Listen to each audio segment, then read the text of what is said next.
El pasillo estaba casi a oscuras. Solo una lámpara al fondo dejaba un círculo amarillento sobre el piso encerado.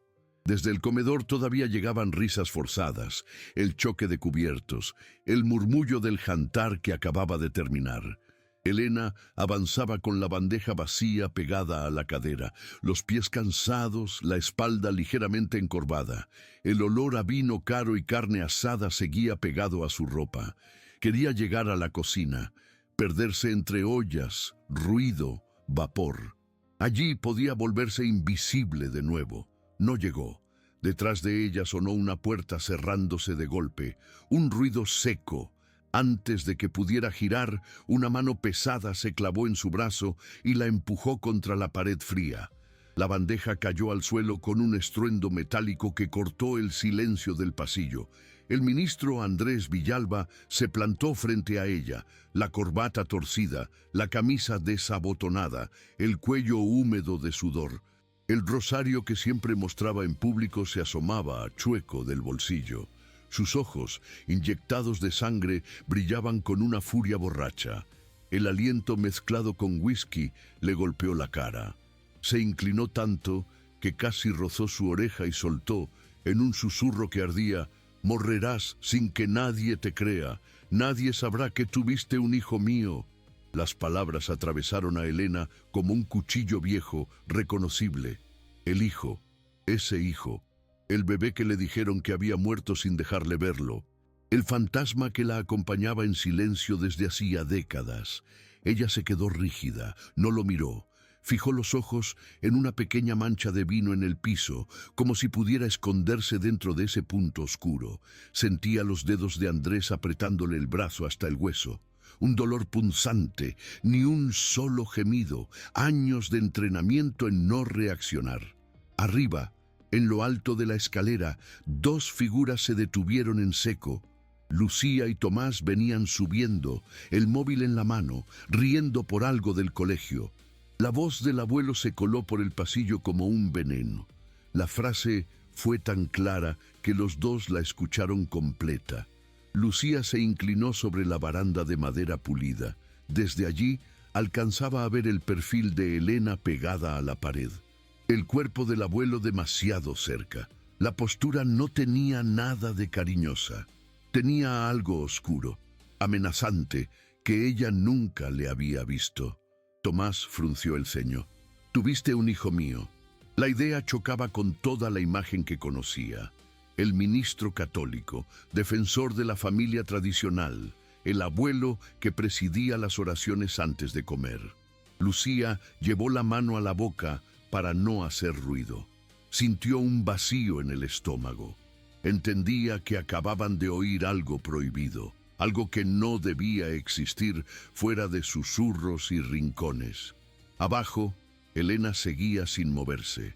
Por dentro, una parte de ella se encogía de miedo, la de siempre. Otra, más pequeña pero terca, ardía de rabia. La amenaza no era nueva, pero esa noche, con el escándalo político respirando sobre la casa, sonaba diferente, más desesperada, más peligrosa. Andrés apretó un poco más, como para sellar sus palabras en la carne de ella. Luego la soltó de golpe, con un gesto de desprecio. Se arregló la camisa, se alisó el cabello, intentó recomponer el personaje del hombre intachable. Sin volverse, caminó por el pasillo con paso firme. Cada pisada resonó en el mármol como si marcara un territorio que creía suyo para siempre. Ni se le cruzó por la cabeza que no estaban solos, que sus nietos lo miraban desde arriba con ojos nuevos. El eco de su frase quedó suspendido en el aire. «Morrerás sin que nadie te crea». Parecía pegarse a las paredes altas, a los cuadros de santos, a los espejos dorados de la mansión. Elena apoyó la espalda en la pared unos segundos más. El brazo le ardía. Respiró hondo, tratando de que el temblor no se notara. Se agachó despacio, recogió la bandeja, juntó los cubiertos caídos con manos que todavía no obedecían del todo. En la escalera Tomás miró a su hermana, buscando negar lo evidente. Él no quiso decir eso en serio. susurró, pero ni él se creía. Lucía no contestó. Tenía los ojos fijos en Elena. Recordó todas las veces que pasó a su lado sin verla de verdad, las microhumillaciones, los pedidos sin gracias, la tristeza callada en el rostro de la mujer que siempre estaba ahí, servicial, silenciosa. Algo se resquebrajó dentro de los dos. No sabían aún qué hacer con lo que habían escuchado. No sabían si era crimen, pecado, locura. Solo comprendieron que la versión oficial de su familia ya no cerraba, que el abuelo ejemplar acababa de mostrar una cara que nadie les había contado. Elena enderezó la espalda, bajó la vista y empezó a caminar hacia la cocina. No tenía idea de que alguien la había visto, pero esa noche sintió, sin poder explicarlo, que el silencio había empezado a agrietarse y que tarde o temprano alguien más escucharía todo lo que ella había sido obligada a callar. Horas antes daquela ameaça no corredor, a casa tinha outro ritmo, outro cheiro, outra máscara. Ainda era noite quando o despertador de Helena vibrou embaixo do travesseiro. Ela se levantou devagar, sentindo o frio do piso na planta dos pés. Na cozinha, acendeu a primeira luz do dia. Um amarelo cansado tomou conta do azulejo gasto. O barulho da cafeteira quebrava o silêncio, junto com o zumbido do refrigerador. Pegou o caderninho amassado, encostado na geladeira. Conferiu a lista, mesmo sabendo tudo de cor. Compras, horários, visitas, a marca do cereal de Lucia, o iogurte preferido de Tomás, a hora exata em que o ministro gostava do café na mesa. Aquilo a acalmava. Ordem em algum lugar, já que dentro dela vivia o caos. As primeiras funcionárias chegaram com o céu ainda cinza. Entraram pela porta de serviço, ajeitando os aventais, prendendo o cabelo na pressa. Helena já as esperava com café forte em canecas rachadas. Hoje o ministro tem reunião cedo no escritório, avisou, enxugando as mãos no pano. Nada de barulho naquele lado da casa. Elas assentiram. Ninguém perguntava como ela sabia. Simplesmente sabiam que Helena sabia de tudo. Pouco depois, o cheiro de pão tostado começou a subir pelas escadas. A mansão acordava. A luz do corredor principal se acendeu. Os passos mudaram de peso. Do serviço entrou a família. Andrés apareceu primeiro, terno impecável, cabelo perfeitamente penteado, o mesmo rosário pendendo do bolso como se fizesse parte do uniforme. O rosto sério, mas suave, o olhar treinado para parecer humano. Passou pela cozinha apenas o suficiente para ser visto. "Bom dia", disse cordial, sem realmente esperar resposta. As empregadas baixaram a cabeça quase ao mesmo tempo. Helena se aproximou com a xícara pronta. Café forte, uma sombra de leite, sem açúcar. "Seu café, senhor ministro." Ele pegou sem olhar muito para ela. "Obrigado, Helena." A palavra saiu automática, sem peso. Um hábito, não um reconhecimento. Clara desceu logo depois, de robe de seda, celular na mão. Os olhos corriam pela tela, caçando qualquer notícia que pudesse ameaçar o sobrenome da família. "Hoje vem a imprensa para a entrevista da tarde", anunciou, pousando o telefone sobre o balcão. "Quero tudo impecável. Esta casa é a imagem do país." Olhou em volta, avaliando flores, toalhas, até as panelas no fogão. Quando o olhar pousou em Helena, passou direto, como se ela fosse parte do mobiliário. "Você é de confiança, Helena", acrescentou, já saindo. "Não quero surpresas, de confiança." Era assim há anos. Não era pessoa, era função. A que sabe, a que cala. Lucia e Tomás desceram por último, arrastando mochilas, fones nos ouvidos, cheiro de perfume doce e desorganização adolescente. Entraram na cozinha como se atravessassem um corredor de shopping. "Helena, tem mais daquele suco que a mamãe comprou?" perguntou Lucia, mexendo no celular. "Helena, você lavou meu moletom preto?" "Eu falei ontem", reclamou Tomás, já atacando o pão. Ela respondeu a tudo com calma. "Sim, senhorito." "Já coloco, senhorita." Servia pratos, enchia copos, tirava migalha da bancada. Os dois nem notaram as olheiras profundas, nem o vermelhão nas mãos. Para eles, Helena sempre esteve ali e sempre estaria. Mais tarde, enquanto tirava pó da cristaleira, Helena ouviu a discussão no escritório. Voz de Andrés, baixa, mas tensa. Fala de crise, de denúncias, de jornalistas inimigos. Ela não entendia todos os detalhes, mas captava o essencial. Lá fora, a imagem do homem perfeito começava a rachar. Ali dentro ele ainda mandava. Na hora do jantar, a mesa brilhava sob o lustre de cristal. Toalha branca esticada, guardanapos dobrados em forma de flor, talheres alinhados com obsessão. Helena circulava em silêncio, servindo sopa, trocando pratos, enchendo taças de vinho. Andrés falava alto, com a convicção de quem se acredita necessário. O que este país precisa é de moral, disse, erguendo a taça. Famílias fortes, gente decente no poder. Clara concordava com a cabeça, orgulhosa. Por isso você é diferente, Andrés. Ninguém tem sua integridade. Lucia fingia ouvir, mas o polegar rolava a tela de um vídeo. Tomás tentava chamar a atenção do avô com histórias da escola, procurando aprovação em cada riso. Helena passava atrás das cadeiras como um fantasma treinado. Sentia o cheiro do vinho caro, o perfume de Clara, a colônia do ministro.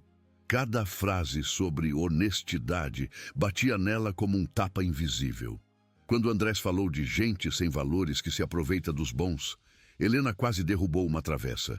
Segurou firme, abaixou os olhos, engoliu seco. Ninguém percebeu.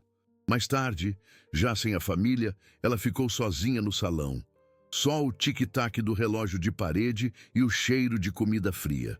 Foi passando o pano úmido sobre a toalha. Manchas de vinho sumiam, migalhas desapareciam, mas as palavras do dia ficavam, empilhadas dentro dela. A frase de Clara, a arrogância de Andrés, as ordens ditas naquele tom doce que por baixo carregava ameaça. Do lado de fora, a mansão dos Villalba parecia perfeita, um cartão postal de sucesso. Por dentro, Helena sentia as rachaduras, pequenas, quase invisíveis, porém reais. Naquela manhã, ela ainda não imaginava a cena do corredor, mas alguma coisa nela já sabia. O silêncio tinha um limite, e a casa, por mais polida que fosse, já cheirava a segredo podre. Na manhã seguinte, aquela ameaça no corredor, a mansão acordou com outro tipo de barulho. Não era o tilintar das panelas, nem o tic-tac do relógio antigo. Era o toque insistente do celular de Lucia, vibrando sem parar em cima do criado mudo. Ela abriu os olhos com preguiça. Pegou o telefone. A tela estava cheia de notificações. Grupos da escola, redes sociais, uma mensagem fixada em cima de todas as outras. Vocês viram isso do ministro Villalba? Lucia sentiu um arrepio antes mesmo de clicar. O vídeo carregou devagar. Um apresentador de programa político surgia na tela. Ao lado dele, o rosto do avô. Sério, congelado. Abaixo, a legenda em letras vermelhas. Denúncia de assédio à ex-funcionária doméstica. O coração dela disparou. Tomás, no quarto ao lado, teve o mesmo despertar, só que com amigos mandando emojis chocados e piadas sobre o santo do Congresso. Ele colocou os fones, aumentou o volume e ouviu a repórter. Segundo o depoimento, a mulher afirma ter sido violentada pelo então deputado Andrés Villalba há mais de 20 anos. Ela diz também que a família para a qual trabalhava lhe tomou o bebê ao nascer, alegando morte súbita, sem apresentar documentos. Tomás arregalou os olhos. O vídeo seguiu com trechos do depoimento. A voz da mulher não aparecia, só a narração. Mas as palavras bastavam. Ela conta que foi ameaçada de morte se contasse a alguém. A frase ecoou no peito dele. A mesma estrutura. O mesmo veneno que tinha escutado da boca do avô na noite anterior. Lucia levantou da cama num salto. Bateu na porta do irmão. Você já viu? Tomás abriu, o rosto branco. É o vô? Engoliu seco. Eles estão falando dele. Os dois sentaram na beira da cama. Assistiram de novo. O mesmo texto. As mesmas imagens. Fotos de arquivo do ministro sorrindo, segurando crianças em campanhas de Natal, beijando bandeiras, rezando na frente de igrejas. Lucia lembrou do corredor, da mão de Andrés no braço de Helena, da frase sussurrada: morrerás sem que ninguém te creia. Não precisou de mais nada para ligar os pontos. Tomás, a voz dela saiu quase sem ar. E se for ela? Ele não perguntou quem. Sabia. Helena. Desceram às pressas. O clima na cozinha estava pesado, espesso como fumaça. A televisão pequena, que quase nunca ficava ligada, estava sem som em cima da geladeira. Só as imagens rodando em loop. Manchetes, comentaristas sérios, gente gesticulando. Dona Marta, a cozinheira mais velha, lavava a louça com movimentos rápidos demais. As mãos tremiam. Outra empregada olhava a tela, os olhos arregalados. Helena estava de costas, mexendo uma panela, como se nada estivesse acontecendo. Mas o movimento da colher denunciava, rápido demais, quase agressivo. Lucia entrou. Ninguém se mexeu, ninguém desejou bom dia. O protocolo desabou por alguns segundos. Helena, ela começou sem saber como terminar. A mulher se virou devagar, o rosto calmo demais. Muito calmo para quem tinha dormido ouvindo uma ameaça de morte. Para quem acordava, agora, com o passado escancarado na TV. Os olhos de Helena passaram por Lucia, por Tomás, por Dona Marta. Pararam um instante na tela silenciosa. A legenda corria de novo. Ex-empregada acusa ministro Villalba. Um músculo pulsou na mandíbula dela, só isso. Ovos mexidos ou fritos? Perguntou como se a cena inteira fosse normal. Lucia quase respondeu mexidos, por puro reflexo, mas engoliu a palavra. Helena insistiu mais baixa. Essa mulher é você. O silêncio que se seguiu pareceu longo demais para aquela cozinha estreita. Dona Marta parou de lavar. A água continuou correndo, batendo no aço da pia. Pingos espirravam, molhando a blusa dela. Helena não olhou para Lucia, também não negou. Só mexeu a panela, desligou o fogo, repousou a colher. As mãos pararam um instante sobre a bancada. Por dentro, o peito dela queimava. 2 décadas guardando aquela história como se fosse um crime dela. De repente, alguém do lado de fora tinha falado. Não era ela, mas era a mesma história, a mesma dor, o mesmo padrão. E agora, os netos dele estavam ali, em pé, carregando nos olhos a pergunta que ninguém jamais tinha tido coragem de fazer. Tomás deu um passo à frente. A gente ouviu o vô ontem, a voz falhou, no corredor. A gente ouviu o que ele falou para você. Helena fechou os olhos por um segundo. Muito rápido. Como quem leva um tapa e prefere não reagir. Quando abriu, respirou fundo. Vocês não deviam se meter nisso, disse enfim. Não era grosseria, era medo. Um medo antigo, automático. Tinha sido treinada para proteger a família, mesmo quando era a vítima. Para manter a casa de pé, custasse o que custasse. Lucia sentiu raiva daquela resposta, não de Helena, do sistema inteiro que fazia uma mulher ameaçada ainda se preocupar em não manchar a casa. Do corredor veio um barulho seco, um controle remoto batendo contra a mesa de centro. Andrés acabava de desligar a TV da sala com violência, o rosto carregado, a respiração pesada. Clara estava sentada na ponta do sofá, rígida, a boca aberta, a mão apertando um lenço de papel como se fosse uma corda. A voz dele chegou até a cozinha. Isso é um ataque político, rugiu. Calúnia! Lucia, Tomás e Helena se entreolharam. Naquele instante, algo mudou na hierarquia invisível da casa. Já não era só o ministro lá em cima e o serviço lá embaixo. Agora, havia um segredo compartilhado entre a mulher que limpava e os netos que nunca a enxergaram. Uma linha nova ligava os 3. Tomás sentiu, talvez pela primeira vez, vergonha do próprio sobrenome.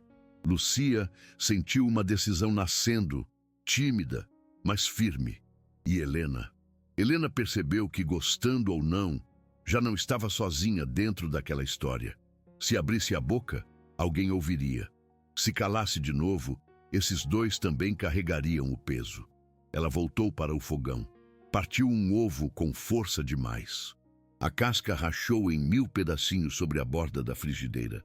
Hoje, murmurou quase para si mesma, hoje o café vai demorar um pouco. Não era sobre o café, era sobre tudo. Na sala, Andrés já começava a preparar o discurso de vítima. No andar de baixo, uma verdade muito maior começava a ganhar forma, ainda sem nome, ainda sem coragem, mas viva e pronta para explodir. O café realmente demorou, não por falta de pão, mas porque ninguém sabia como atravessar aquele corredor e fingir que nada tinha acontecido. Helena se demorou na bandeja, arrumava, desarrumava, ajeitava o guardanapo como se fosse cirurgia. Era o tempo que precisava para segurar o próprio medo. Na sala, Andrés andava de um lado para o outro. O controle remoto passava de uma mão à outra, suando. Isso não vai ficar assim, rosnava. Vão se arrepender de mexer comigo. Clara, sentada na ponta do sofá, apertava um lenço até quase rasgar. A gente precisa de uma nota oficial, Andrés. Falar de perseguição, de fake news. Ele bufou. Nota nada. Se eu responder, dou palco para essa maluca. Empregadinha ingrata. A palavra atravessou o ar e entrou na cozinha como uma faca. Lucia e Tomás, ainda encostados no balcão, ouviram. Viram o rosto de Helena endurecer. Lucia deu um passo. Deixa que eu levo o café, disse. Helena a olhou surpresa. É meu trabalho, menina. Hoje não. Ela pegou a bandeja. As xícaras tilintaram, denunciando o nervosismo. Quando entrou na sala, o cheiro de café se misturou ao perfume de Clara e ao suor ácido de Andrés. Filha, ele forçou um sorriso. Já viu a palhaçada contra mim? Vi, respondeu, pousando a bandeja. Ele esperava apoio automático.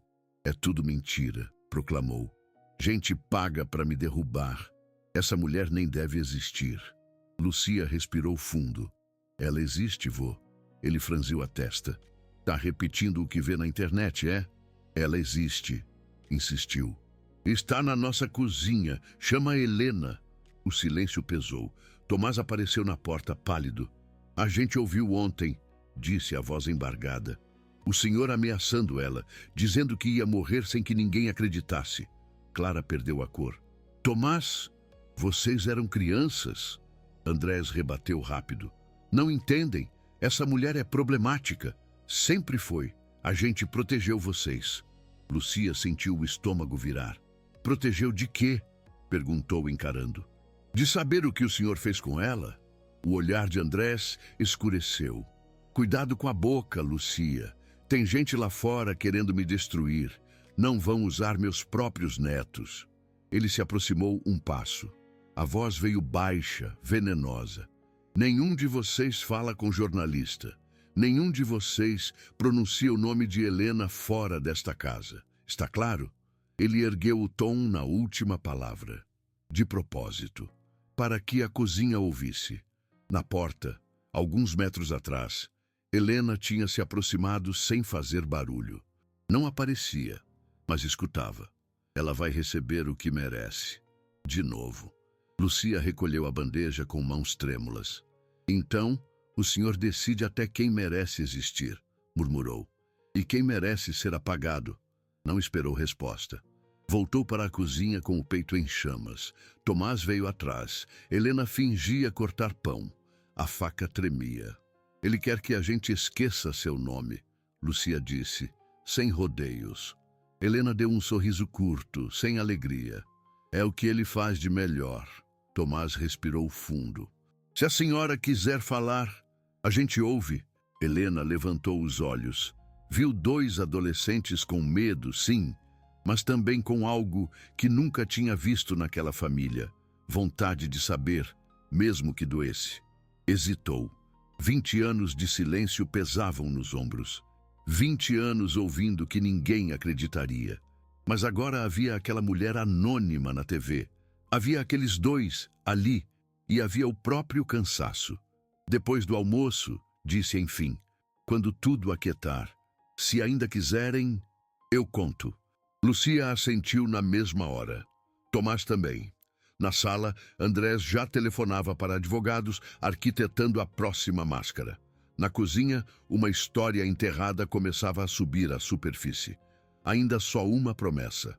Mas, pela primeira vez, com hora marcada para ser dita em voz alta, o almoço daquele dia pareceu uma peça de teatro mal ensaiada.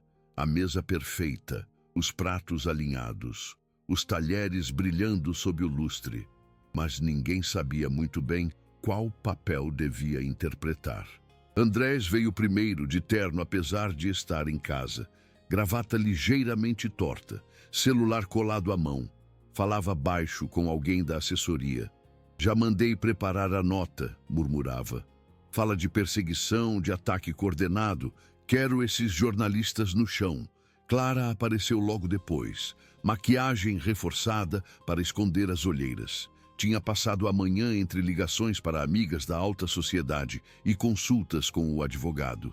O importante é manter a imagem de família unida, repetia como mantra. Lucia e Tomás desceram juntos, em silêncio.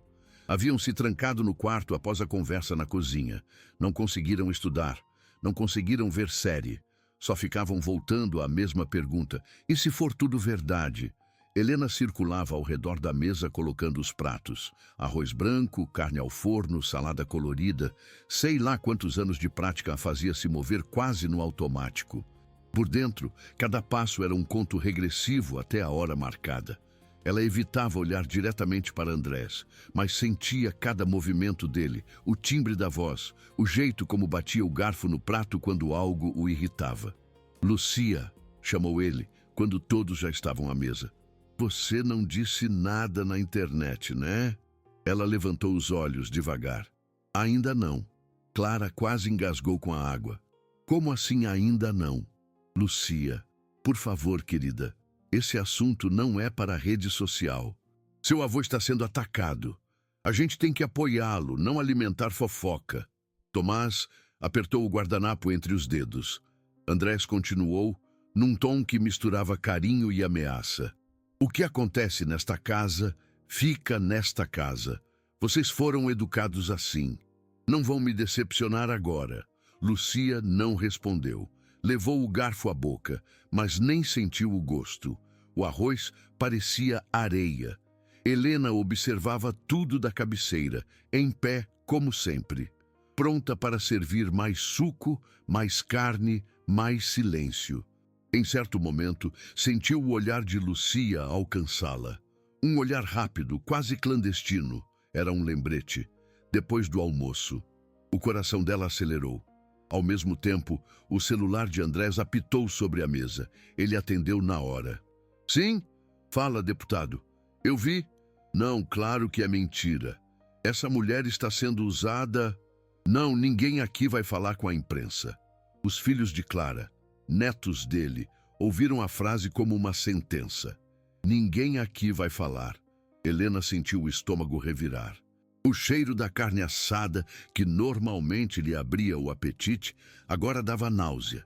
Quando o almoço terminou, André se levantou sem agradecer, já grudado no celular de novo. Vou para o gabinete, anunciou. Tenho que coordenar isso. Clara o seguiu com o olhar. Qualquer coisa me chama, disse solícita. Ele nem respondeu. Subiu a escada com passos firmes. A porta do gabinete se fechou com um clique seco. O som da chave girando veio como música para Helena. Clara ficou na sala, pegando pratos vazios, tentando ajudar, mas era desajeitada, atrapalhava mais do que qualquer coisa. Deixa, dona Clara, disse Helena, gentil, por hábito. Eu termino aqui. Clara parecia precisar de alguém para conversar, mas Helena não podia ser essa pessoa hoje. Não daquele lado. Se precisar de mim, Helena, balbuciou Clara, sem convicção, e subiu. O andar de baixo, finalmente, começou a esvaziar. O relógio da parede marcava 2h30. Na cozinha, o barulho da louça sendo lavada começou a diminuir. Dona Marta comentou qualquer coisa sobre as notícias. A outra funcionária respondeu com um melhor nem falar.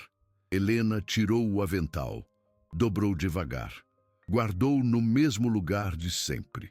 Vai sair? Perguntou Dona Marta, surpresa. Helena nunca largava o avental no meio do expediente. Vou ali, conversar com as crianças, respondeu sem olhar. A palavra crianças já estava errada há anos, mas era assim que a casa chamava Lucia e Tomás. Ela ainda não tinha outro termo. Subiu as escadas com calma. Cada degrau parecia um teste. Você vai voltar atrás? Não voltou. Bateu de leve na porta do quarto de Lucia. Sou eu, anunciou. A porta se abriu quase na hora. O quarto tinha cheiro de desodorante doce e livro fechado. Cortinas meio abertas, deixando entrar um fio de luz da tarde.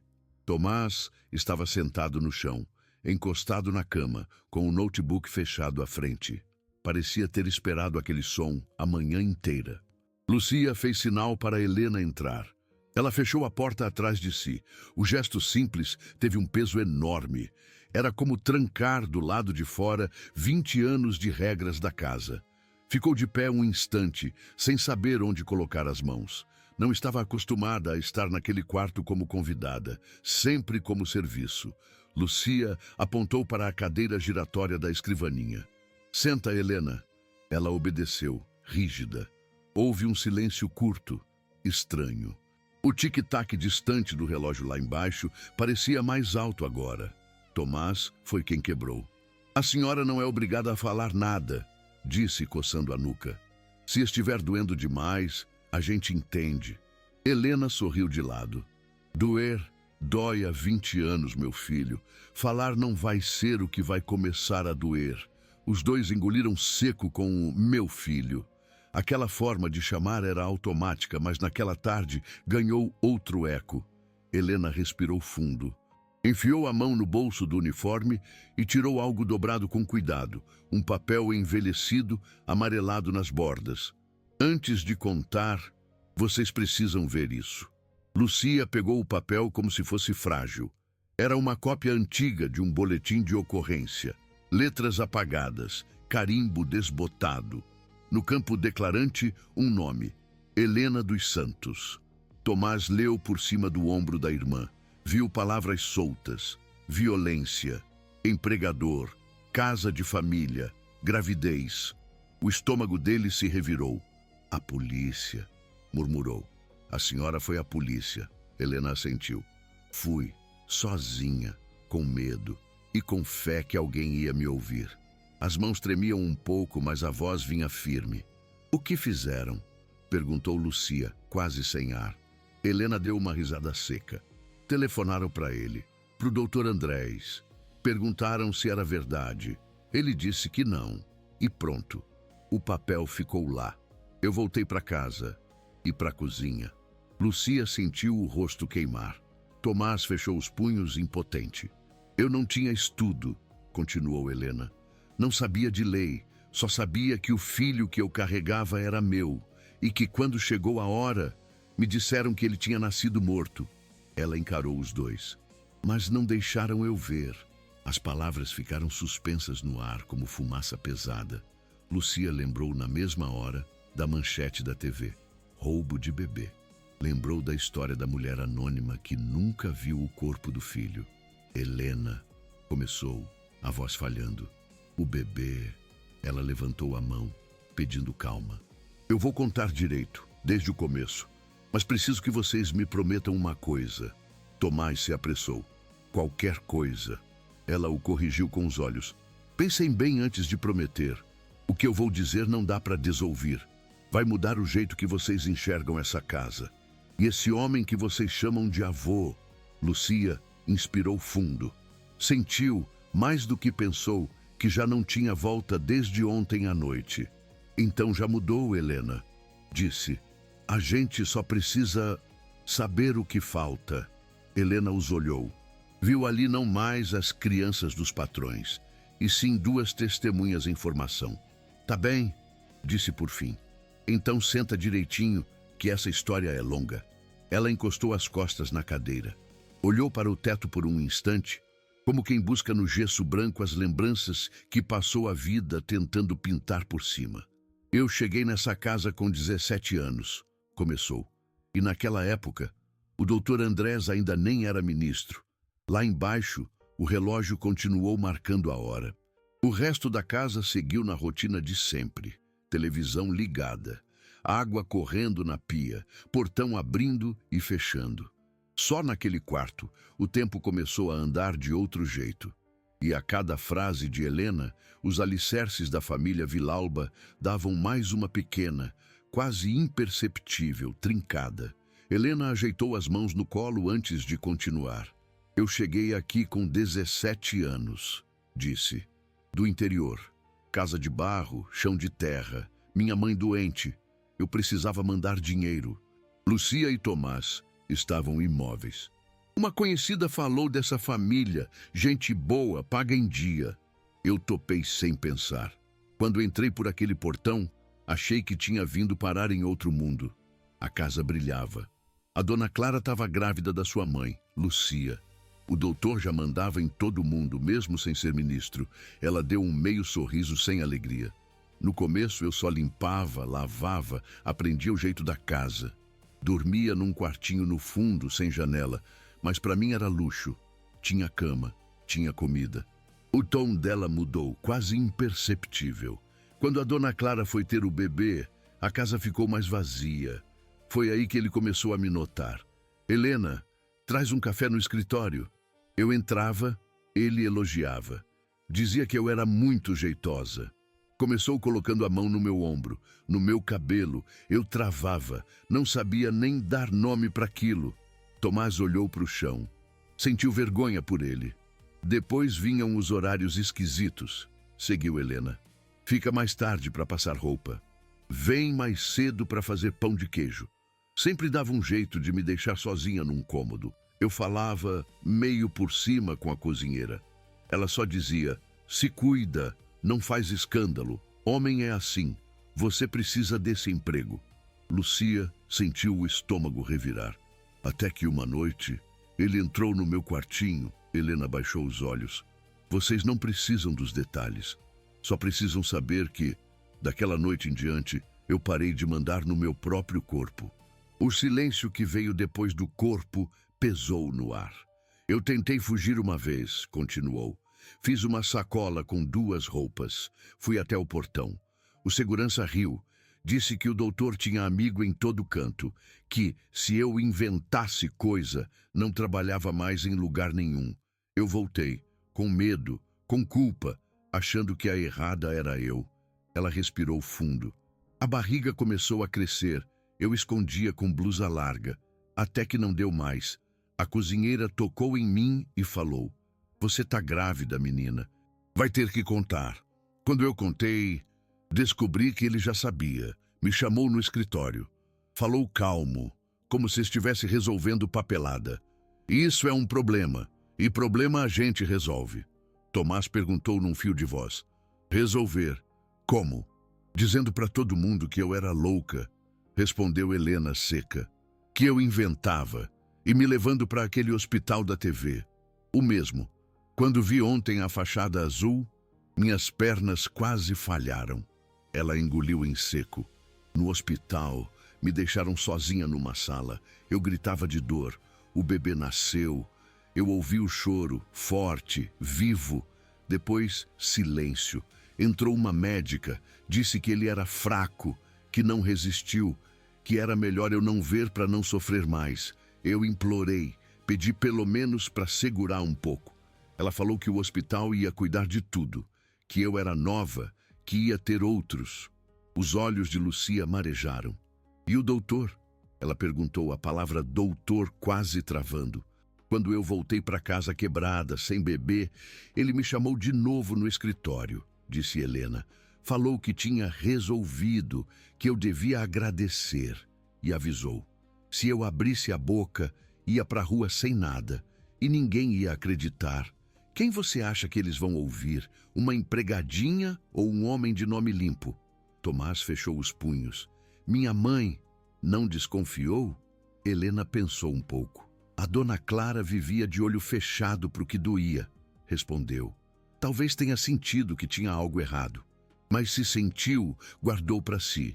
É mais fácil achar que a culpa é da moça pobre que da própria casa. Ela mirou os dois, agora. Eu fiquei, por medo, pela minha mãe, porque todo mundo dizia que a culpa era minha. E o tempo foi passando, ele subindo na política e eu virando parte da decoração. Vocês cresceram me vendo aqui, como se eu tivesse nascido dentro da cozinha. Lucia falou, sem conseguir segurar. Você não tem culpa em nada disso. Helena sorriu, curto. Hoje eu sei. Mas não adianta saber sozinha. Para esse tipo de gente cair, precisa mais gente enxergar. Lá de baixo, a voz de Andrés ecoou pelo corredor, alta no telefone. Minha reputação é impecável. Essa mulher quer destruir famílias. A frase subiu como veneno até o quarto. Lucia apertou o papel do boletim de ocorrência nas mãos. Ele fala de família, murmurou, e arrancou a sua. Helena assentiu, devagar. Ontem, quando ouvi aquela moça na TV contando que também disseram que o filho dela nasceu morto e não deixaram ver, eu entendi que não era só comigo. É uma máquina. Hospital, juiz, político, todo mundo se ajudando. Tomás respirou fundo. Então, a gente tem que mexer nessa máquina, disse. Achar outras mães, outros papéis, mostrar que não é um caso só. Lucia olhou para Helena. A senhora deixa a gente ir atrás disso? Levar sua história para fora daqui? Helena fixou o olhar na porta fechada. Pensou na mãe que nunca soube da verdade, no choro do bebê, nas décadas de silêncio. Quando falou, a voz saiu baixa, mas firme. Eu já perdi tudo que podia perder. Se vocês tiverem coragem de mexer nisso, eu conto o que for preciso. Ali, naquele quarto de adolescente, com um papel amarelado e 3 pessoas apertadas de medo, nasceu algo novo. Não só uma história, mas uma aliança. Lá embaixo, a casa seguia no mesmo ritmo. Mas a partir daquele momento, o ministro Andrés Villalba já não era intocável. Só ainda não sabia. O resto da casa seguia igual. Voz de televisão, talheres batendo, a risada gravada de um programa qualquer. No quarto de Lucia, porém, o ar parecia mais denso. Tomás passou a mão no rosto. Se a gente vai mexer nisso, tem que ser agora, antes que ele comece a apagar tudo. Lucia olhou para o boletim amarelado na mão. A primeira coisa é proteger esse papel. Se sumir, acabou. Tomás já pegava o celular. Tira foto, várias. Eu salvo no notebook, em pendrive, em nuvem, em tudo. Helena franziu a testa. Nuvem? Lucia respondeu quase automática. É tipo guardar fora daqui, num lugar que não dá para ele entrar e rasgar. Helena sentiu, mais pelo tom do que pelas palavras. Lucia abriu o papel com cuidado, alisando as bordas gastas. As letras quase apagadas tremiam um pouco na mão dela. Fotografou de perto, de longe, os carimbos, a assinatura torta de Helena. Tomás pegou o aparelho, conectou no notebook. Vou mandar para o meu e-mail, para o seu, e para um que eu uso só para coisa de jogo.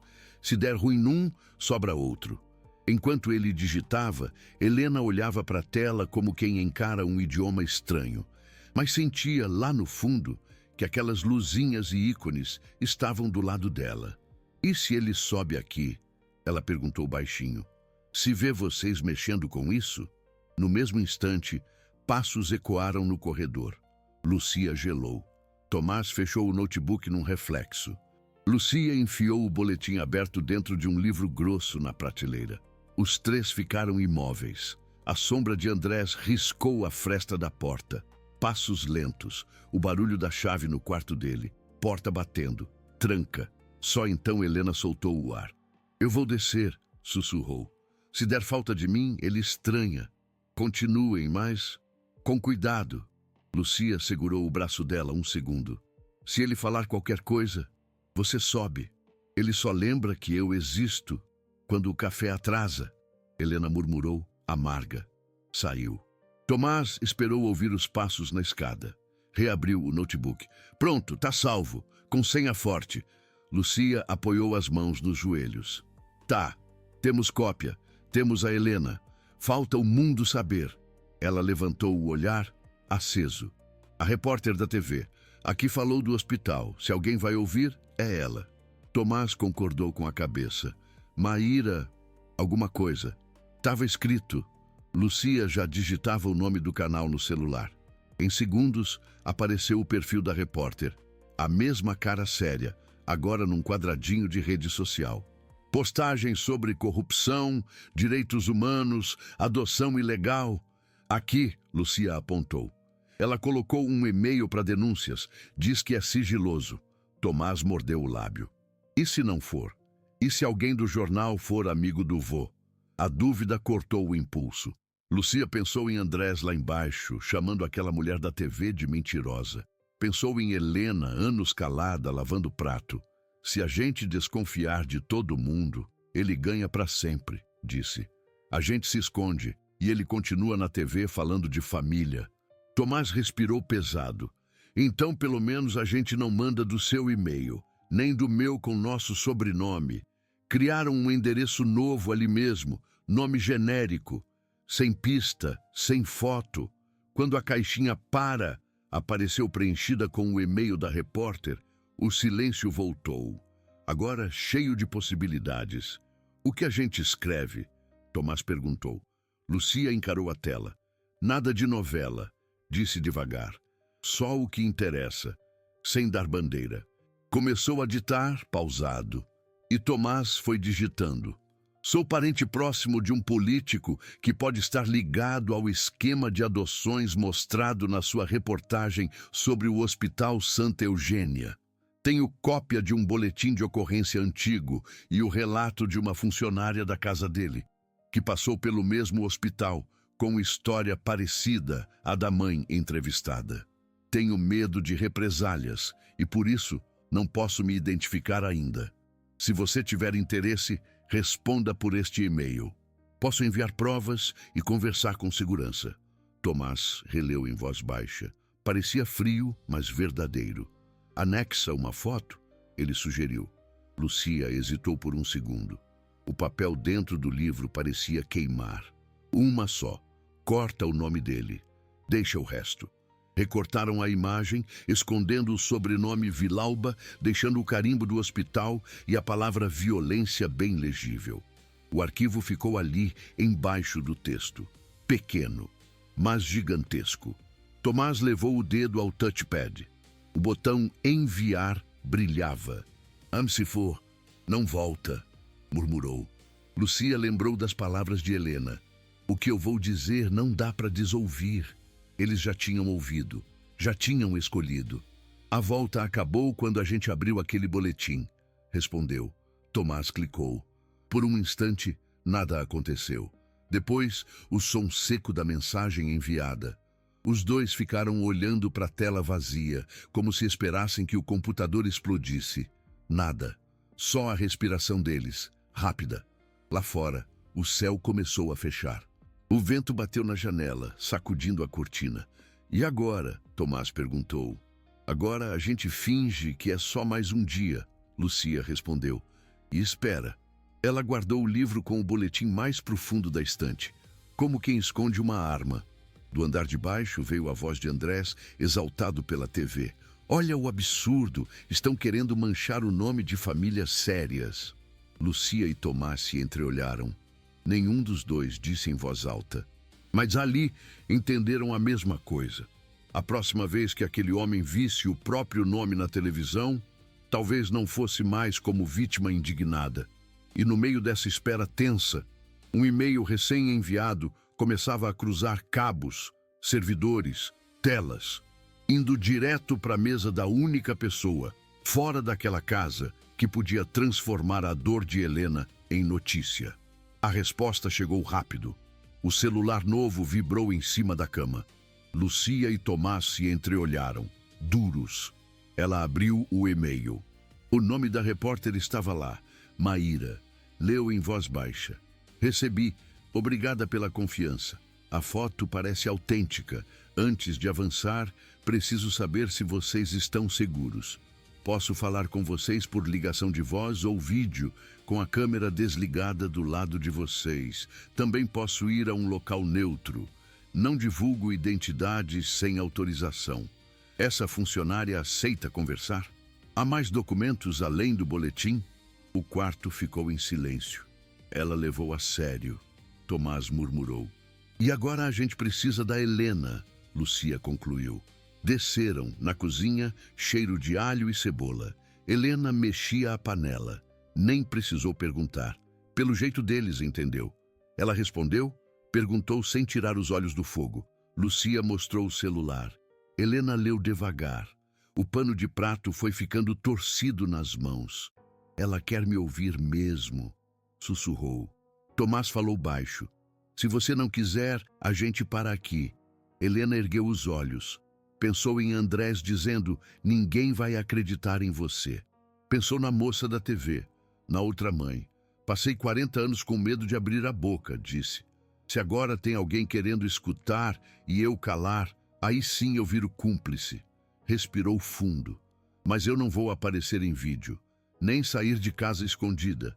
Se for, é por telefone. E com vocês dois ouvindo. Subiram de volta para o quarto. Lucia respondeu ali mesmo. Ela topa falar por ligação de voz, sem vídeo, amanhã de manhã, entre 8 e 9 horas, quando ele não está em casa. Ela tem medo, pede que você não grave nada sem avisar, mas quer contar tudo. Enviou. O tempo de descer a mão da tela. Outra notificação. Tomás quase riu de nervoso. A mulher não dorme? Lucia abriu. Combinado. Ligo às 8h15 por aplicativo seguro. Não gravarei sem consentimento. Quero primeiro ouvir e entender. Obrigada por confiarem. Cuidem-se. Eles se olharam. Agora havia hora marcada para a verdade. Naquela noite, Helena deitou mais cedo, mas não fechou os olhos. Lucia e Tomás também não. Cada barulho da casa parecia maior. Lá embaixo, Andrés apiava canais, xingando as notícias. Lá fora, a chuva começou a cair, fina, constante.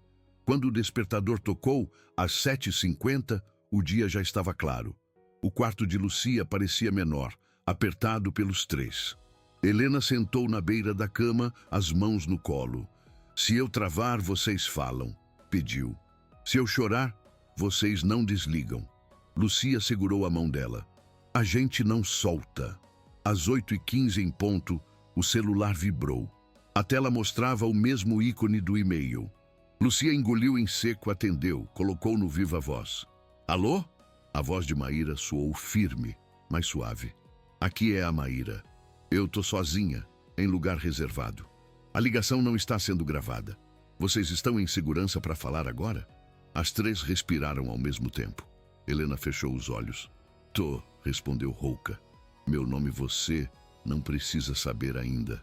Mas eu conheço o homem de quem vocês estão falando. E ele me conhece melhor do que gostaria de admitir. Do outro lado, Maíra fez uma pausa curta. Tá bem então, eu sou a Maíra. Posso te chamar de...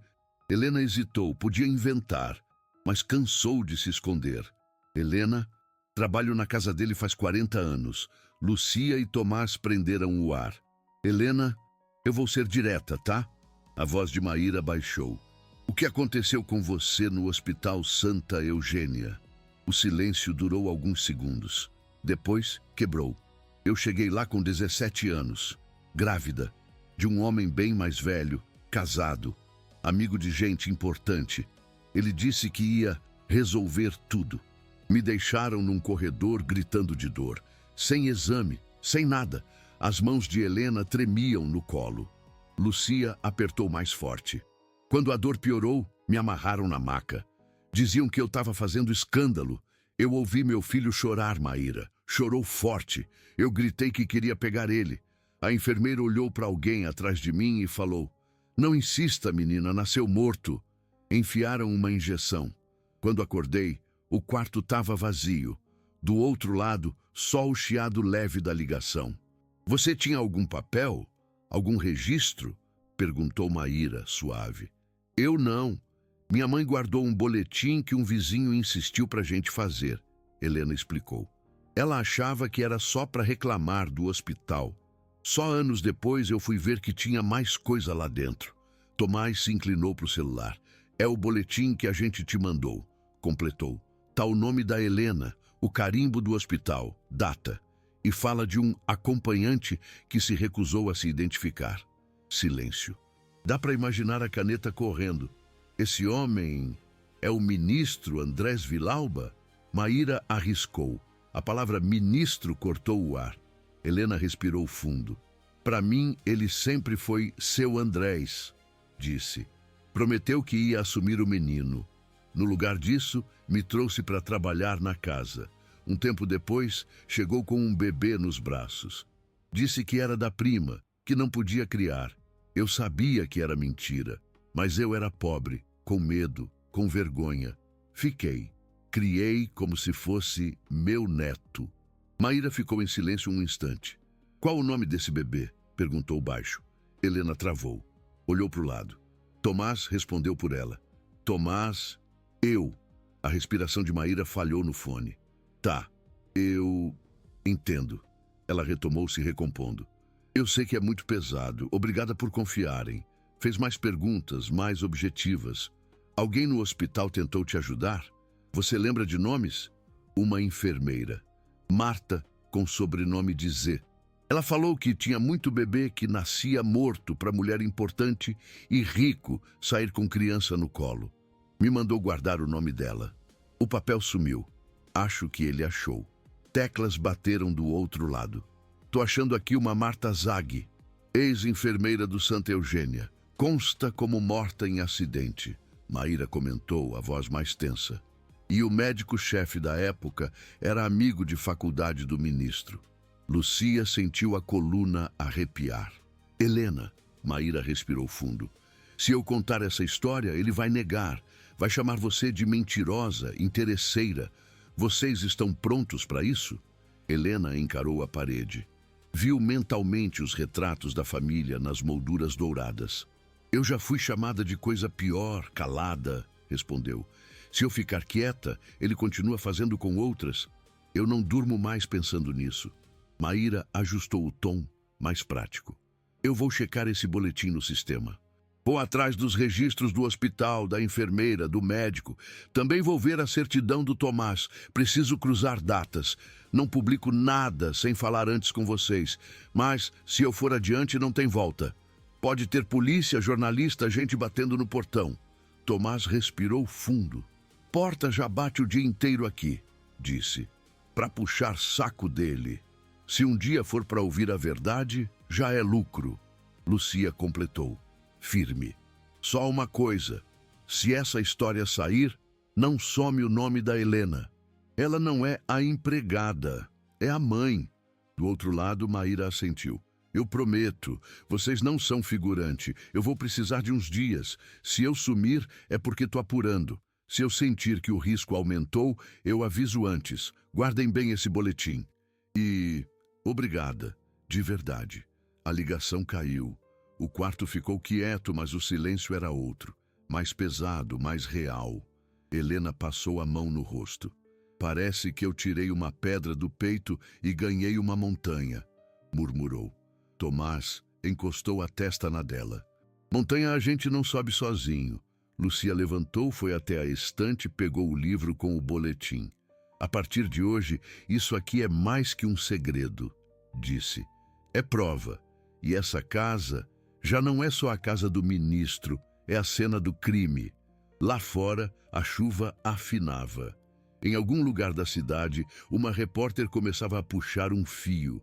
E, sem saber, Andrés Vilauba dava entrevistas sobre valores da família, enquanto o próprio sobrenome dele começava a desfiar ponto por ponto. Os dias seguintes vieram pesados, como se o ar da casa tivesse engrossado. Por fora, tudo igual. Café na mesa, jornal dobrado, telejornal gritando. Por dentro, ninguém respirava direito. Helena deixava cair colher, esquecia panela no fogo. Lucia andava com o celular na mão, caçando o nome de Maíra em qualquer manchete. Tomás fingia normalidade, mas qualquer barulho mais forte o fazia virar o rosto. Numa noite, o telejornal falou do Santa Eugênia, desaparecimento de prontuários, irregularidades nos anos 90. Andrés bufou, mudou de canal, chamou de armação política. Mais tarde, quando ele saiu, chegou mensagem de Maíra. Conseguiu o BO no sistema, bateu com a foto. Prontuário do hospital tem buraco na sua data. Certidão do Tomás com indício de falsificação. Estou montando a matéria. Preciso falar com vocês antes de publicar. Eles marcaram nova chamada. Quarto trancado. Luz apagada. A voz de Maíra veio direta. A história fecha. Mas outra mãe não quer aparecer. Se eu publicar, Helena, você vira a primeira pedra. Helena olhou para o escuro do corredor, imaginando o retrato de Andrés na parede. Eu nunca quis ser pedra, respondeu. Mas se vão me jogar, que seja na janela certa. Tomás entrou. Se precisar, eu apareço. Nem que seja de costas. Cansei de ser vitrine de pai perfeito. Maíra demorou uns segundos para falar. Isso muda tudo. Um filho adotado dizendo, posso ter sido roubado. Vocês têm certeza? Ninguém tinha certeza de nada. Mas tinham certeza de que não aguentavam mais. Decidiram. Helena com o primeiro nome, rosto desfocado, voz alterada.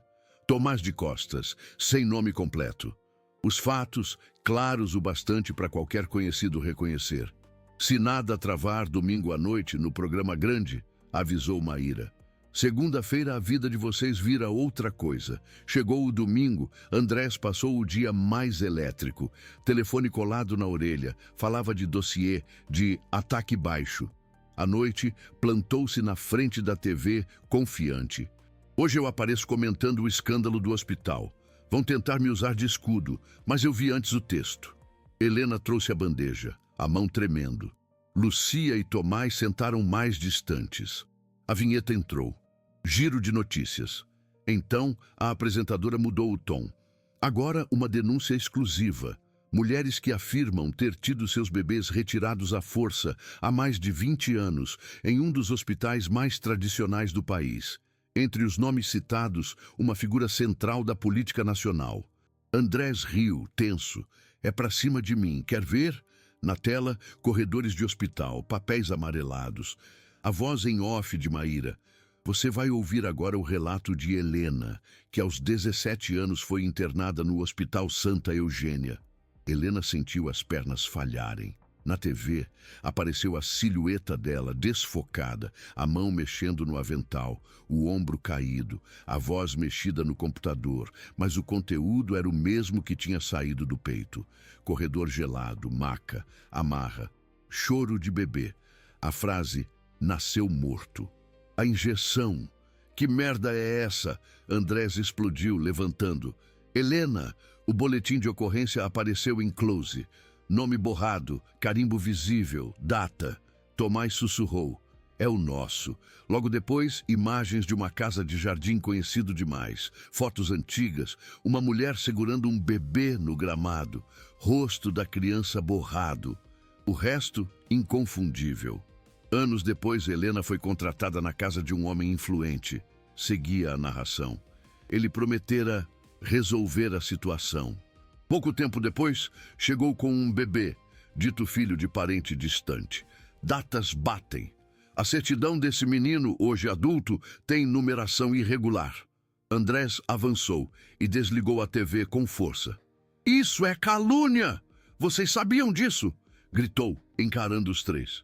Helena entrou na sala, dessa vez em pé, na frente dele. Calúnia foi o que o senhor fez com a minha vida, disse sem desviar o olhar. Quem me levou naquele hospital foi o senhor. Quem me deixou amarrada. Quem voltou para casa com meu filho no colo.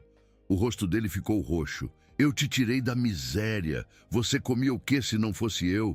Ela tentou não rir. Comia menos, mas dormia em paz. Tomás entrou.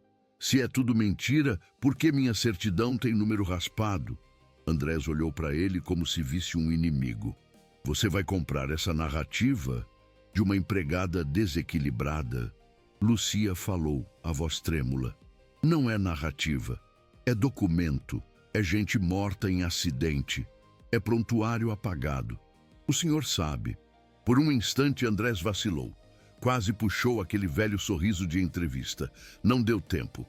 Do lado de fora, começaram os ruídos. Carros na rua, portão, gente falando ao mesmo tempo. O interfone tocou, alto, insistente. Helena foi até ele. Alô? Polícia Federal, a voz respondeu. Mandado de busca e apreensão relacionado às denúncias exibidas há pouco. O senhor Andrés Villalba está? Ela olhou para eles. Sentiu um medo antigo subir e algo novo empurrando por dentro. Tá, mas quem fala é a mãe da vítima. As palavras eram pesadas, estranhas e ainda assim cabiam. Andrés tentou arrancar o fone da mão dela. Você enlouqueceu? Ninguém entra aqui sem eu autorizar. Helena afastou o aparelho, tampou o microfone. 40 anos o senhor mandou eu calar, disse cansada. Hoje, eu que mando o senhor escutar. Abriu o portão. O clarão das câmeras cortou o pátio. Microfones no ar, vozes atropeladas gritando o nome do ministro. Um agente da Federal ergueu o mandado. Boa noite. Viemos cumprir ordem judicial. Precisamos que o senhor se identifique. Andrés levantou o queixo, tentando vestir o papel de sempre. Sou o ministro Villalba. E isso é um abuso que vocês vão pagar. O agente não entrou na discussão. Entrou na casa com a equipe por força de lei. Enquanto eles reviravam gavetas e armários, Helena escorou na parede do corredor e escorregou até o chão. Não chorava, só respirava fundo. Lucia se abaixou ao lado dela. Tá com medo? Tô, Helena admitiu. Mas agora é medo de não darem nada, de apagarem de novo. Tomás sentou do outro lado. Dessa vez não apaga, disse. Tá na TV. Tá no papel, tá na nossa boca. Do lado de fora, a matéria reprisava. As redes inundavam de comentários, recortes, teorias. O sobrenome Villalba agora vinha colado a bebê roubado. Naquele corredor estreito, no meio do caos, 3 pessoas dividiam o mesmo ar. Não sabiam se aquilo era começo de justiça ou outro tipo de labirinto. Mas pela primeira vez, sentiam que a história não era mais monopólio de um homem e de um sobrenome. Era deles. E dali em diante, quem quisesse ouvir, que escutasse com atenção, porque ninguém ali ia voltar a calar.